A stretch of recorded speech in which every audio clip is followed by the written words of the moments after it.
Morning laid gold on the forest path, and a girl named Goldilocks wandered farther than usual, following a blue butterfly that refused to land.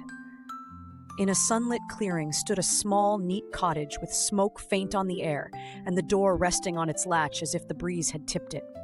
She knocked. No answer.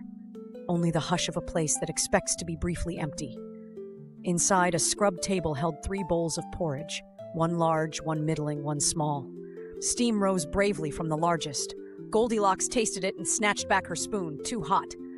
The next was cool as a cellar, too cold. The smallest was neither burning nor bland. It was simply kind to the mouth.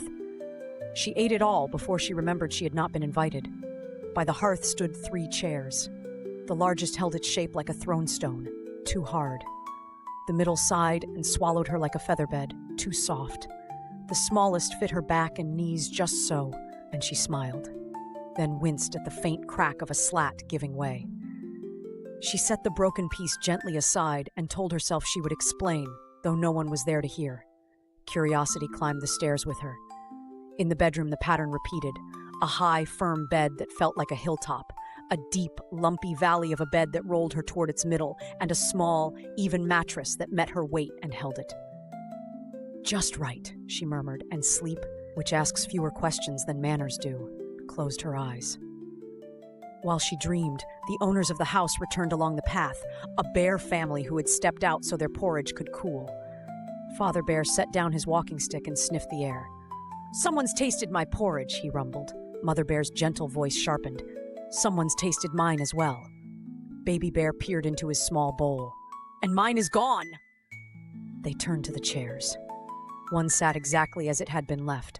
One bore the deep print of a stranger. One had a slat cracked clean through.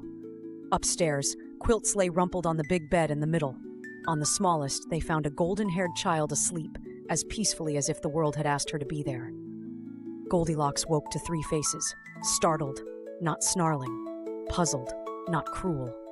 Her heart thumped like a fist on a door. She slid from the bed, stammered something like, "I'm sorry," and ran down the stairs across the clearing, back into the trees. The bears watched her go.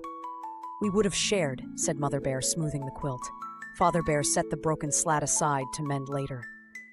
Baby Bear sighed over his empty bowl and then laughed, because sometimes a story is a lesson, and sometimes it is breakfast, and sometimes it is both. Goldilocks reached the path at last and stopped to catch her breath. Heat in her cheeks cooled to thought. She knew about finding the middle. Too hot, too cold, too hard, too soft, too much, too little. But she had forgotten that comfort is not the only measure. The next day she returned with a small basket, oats, honey, and a note folded like a leaf. She set them on the step and knocked. This time she waited. Some tales end with a scolding or a chase. This one ends with a rule you can carry.